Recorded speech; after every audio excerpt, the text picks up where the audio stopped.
নম্বরে অভিমুখ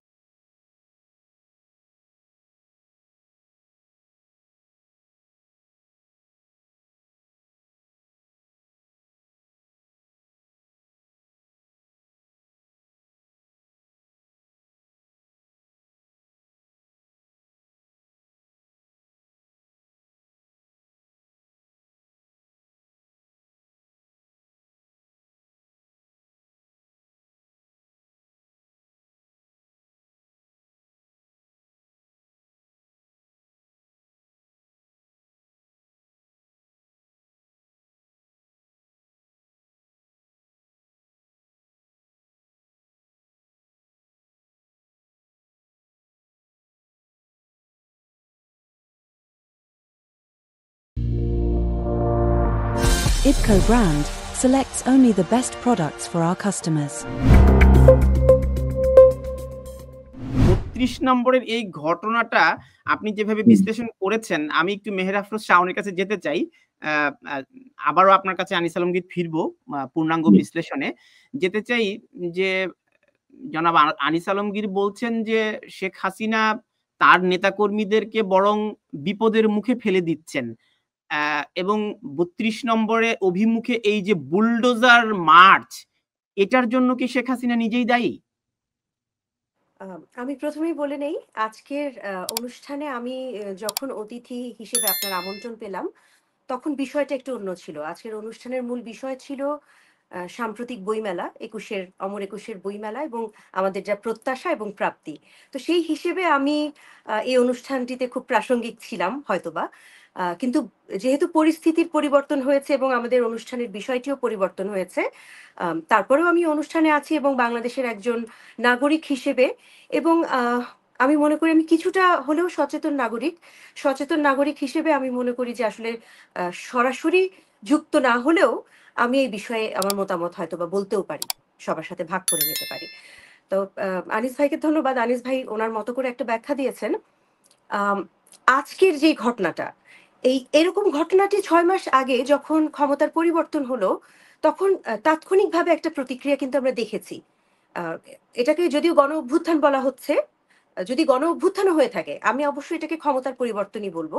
তারপরও বলছি, যদি গণ অভ্যুত্থানও এটাকে আমরা বলি, গণ অভ্যুত্থানের পর যেকোনো গণ অভ্যুত্থানের পর কিছু তাৎক্ষণিক প্রতিক্রিয়া হয়, যেই প্রতিক্রিয়ায় আমরা দেখেছি গণভবনে একটা হামলা হয়েছে, লুটপাট হয়েছে ব্যাপকভাবে। আমরা আমাদের বাংলাদেশের সবচাইতে সিকিউর যে প্লেসটা হবার কথা ছিল, যে সংসদ ভবন, সেই সংসদ ভবনে হামলা হয়েছে। সেখানে সাধারণ মানুষের বিকৃত উল্লাস আমরা দেখেছি এবং আমরা তখনও দেখেছি যে এই ধানমন্ডির ৩২ নাম্বার, যেটা আসলে ইতিহাসের সাথে জড়িত, এটা শুধু একটি পরিবারের ইতিহাস না, এটা আসলে বাংলাদেশের জন্মের ইতিহাসের সাথে যেই বাড়িটি জড়িত, সেই বাড়িটিতে তখনই আগুন লাগানো হয়েছিল। সেই তাৎক্ষণিক প্রতিক্রিয়া আর আজকের যে ঘটনাটা, আমি দুটাকে কখনোই এক করে দেখতে পারছি না। আমি একজন সাধারণ স্বাভাবিক চিন্তার মানুষ হিসেবে ওই দিনেরটাকে আমি ভাবছি যে একটি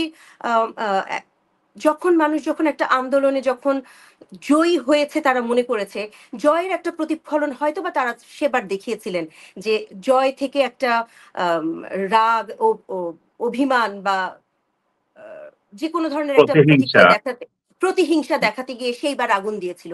কিন্তু আজকের বিষয়টি আমার কাছে মনে হয়েছে সম্পূর্ণ পরিকল্পিত। কারণ যে কথাটা বলা হচ্ছে, যে মানে আনিস ভাই বলছিলেন, যেটা আমি ওনার কথার পথ ধরেই বলছি, যে ৬ মাস পার হয়ে গেছে। হ্যাঁ, অবশ্যই আমরা মোটা দাগে আমরা শুনেছি, আমরা টেলিভিশনে দেখেছি, আমরা বিভিন্ন মাধ্যমে দেখেছি, গণমাধ্যমে দেখেছি, পালিয়ে গেছেন। আসলে ঠিক কিভাবে গেছেন, এই কথাটিকে আসলে আমরা কোথাও প্রমাণ পেয়েছি? উনি পালিয়ে গেছেন এই কথাটাকে আমাদের রাষ্ট্রপতি বলেছেন, এই কথাটাকে আমাদের সেনাপ্রধান বলেছেন? মানে উনি পালিয়ে গেছেন এই শব্দটাই আমি আসলে নিশ্চিত নই। উনি চলে যেতে বাধ্য হয়েছেন, সেটা যে কারণেই হোক, সেটার ব্যাখ্যা উনিই দিতে পারবেন। আমরা শুনেছি যাবার আগে উনি কিছু ব্যাখ্যা দিয়ে যেতে চেয়েছিলেন। উনি একটা বক্তব্য রেকর্ড করে রেখে যেতে চেয়েছিলেন। আমরা সবাই শুনেছি সেই সময়টা তাকে দেয়া হয়নি।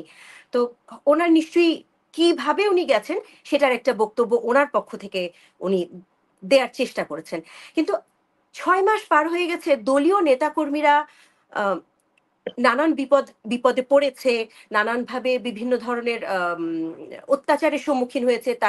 তাদের উপরে অত্যাচার করা হয়েছে নানান ধরনের। কিন্তু তারাও একটা আশা নিয়ে বসে আছে যে কবে তাদের নেতা তাদেরকে একটু দিক নির্দেশনা দিবেন বা তাদেরকে একটু আশার বাণী শোনাবেন। তো সেই আশার বাণী যদি শোনাতে চান তাদের নেতা, ৬ মাস কি অনেক সময় না? মানে ৬ মাস পর তিনি কিন্তু কি বক্তব্য দিবেন এটা না শুনেই যদি আমরা বলি যে না বক্তব্যই দিতে দেওয়া হবে না। আগেই আমরা সব জ্বালিয়ে ফেলবো, সব গুঁড়িয়ে ফেলবো। উনার বক্তব্যটা আগে শুনতাম আমরা যে উনি আসলে আ উস্কানিমূলক কিছু বলছেন নাকি উনি শান্ত থাকতে বলছেন। উনার দলের মানুষকেও তো উনি একটা আশার বাণী শোনাতে চান, শান্ত থাকতে বলতে চান, সবাইকে ধৈর্য ধরতে বলতে চান।